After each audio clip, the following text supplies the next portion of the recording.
लगता है कि उसकी शक्ति और व्यापार कितनी दूर तक फैला हुआ था। एक राजा 10:14 में लिखा है कि सुलेमान को हर साल 666 तोले सोना लगभग 25 टन मिलता था। सुलेमान का सिंहासन बहुत अनोखा था।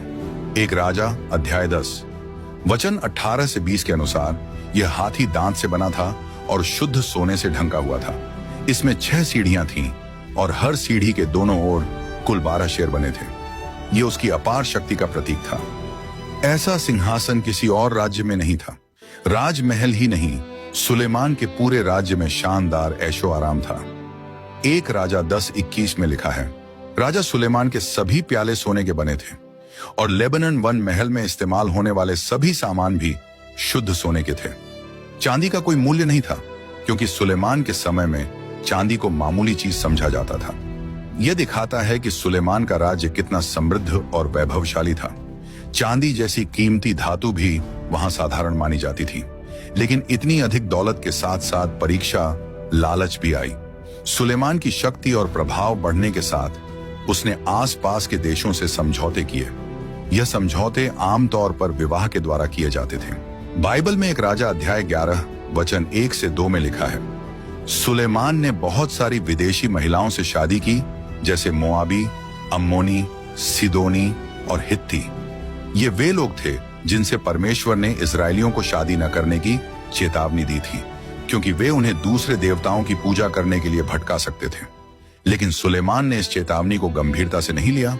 उसने 700 पत्नियां और 300 रखेलियां रखी। ये शादियां सिर्फ दोस्ती बढ़ाने के लिए नहीं थी, बल्कि यह परमेश्वर के नियम का सीधा उल्लंघन था।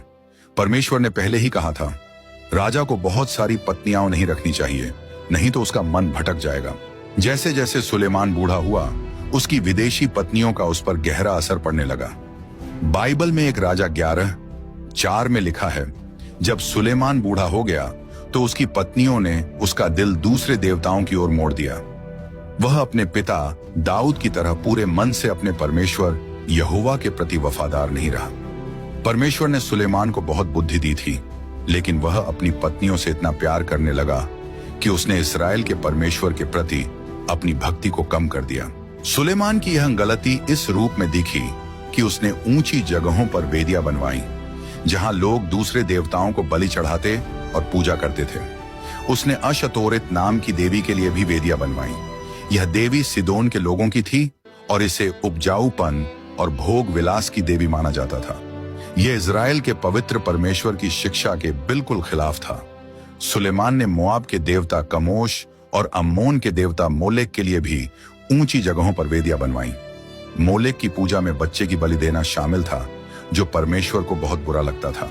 सुलेमान ने यह सब सिर्फ दूसरों की संस्कृति अपनाने के लिए नहीं किया, बल्कि यह परमेश्वर के आदेशों का सीधा उल्लंघन था।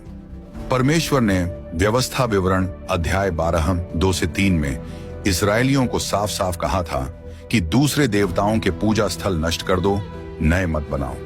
लेकिन सुलेमान ने इसके उलट काम किया और परमेश्वर की बात नहीं मानी। सुलेमान की कहानी का सबसे दुखद हिस्सा यह था कि जिस बुद्धि के लिए उसने प्रार्थना की थी, अच्छे और बुरे में फर्क करने की, वही अब उसके गलत फैसलों के कारण दब गई थी। वह मूर्ति पूजा में फंस गया, जबकि परमेश्वर ने इजराइल को मूसा के समय से ही इससे बचने के लिए चेतावनी दी थी।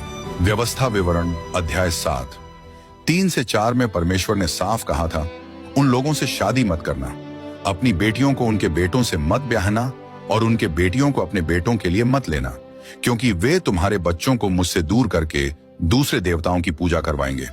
लेकिन इतनी साफ चेतावनी के बावजूद सुलेमान का दिल भटक गया। उसका परमेश्वर के प्रति प्यार कमजोर हो गया, जबकि उसके पिता दाऊद ने अपनी गलतियों के बावजूद हमेशा परमेश्वर के प्रति भक्ति बनाए रखी।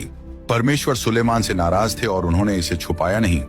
परमेश्वर 2 बार सुलेमान को दर्शन दे चुके थे, पहली बार गिबोन में और दूसरी बार यरूशलेम में। उन्होंने सुलेमान से अपने वचन पर चलने और विश्वास योग्य बने रहने को कहा था।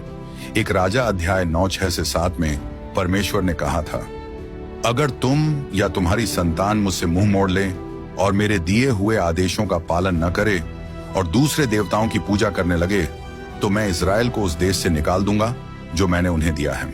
लेकिन इन चेतावनियों के बावजूद सुलेमान का दिल कठोर हो गया। उसने वेदियां बनाना और मूर्ति पूजा करना जारी रखा। एक राजा अध्याय 11 से 10 में लिखा है कि परमेश्वर ने कैसे प्रतिक्रिया दी।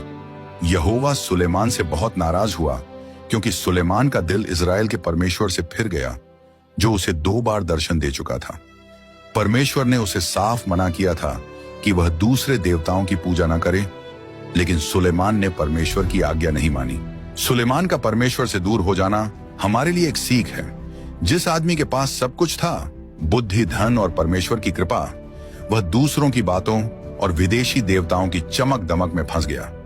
उसने परमेश्वर के प्रति अपनी सच्ची भक्ति छोड़ दी, सिर्फ अपनी पत्नियों और उनके देवताओं को खुश करने के लिए।